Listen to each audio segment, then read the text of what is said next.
सार माबायदि आसा फारिदों नोंथाङा रिजाल्ट 100% जोंनो देरहागोन जेबो सिन्था खालामनाङा बे आगे फिसिया जाबाय थागोन ट्रेलिं जागोन सोरबा आरो लिड खालामफिनगोन दा साहानिफ्राय सानबोदों साहानि भटारफोर दङ बिथांमोननि चइसखौ जों आगोलावनो मिन्थिदों गतिके दा फैनानै खोलाहा फैगासिनो दं खोलाहा बयबो मिन्थिगौ बेवहाय बिपिएफनि माबाया बांसिन फिल्डआ बांसिन गतिके जेबो सिन्था गैया आगोलाव फार्स्ट राउन्डआव जोङो लिड खालामदोंमोन सेकेन्ड आरो थार्डआव समान सेकेन्डआव समान जादोंमोन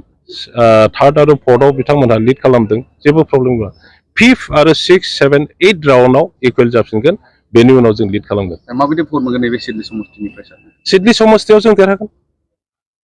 आरामसे सिडनी समष्टियाव जों देरहागोन गासिबो समष्टियाव जों देरहागोन ओरैनो बेसेबांसो भट मोनगोन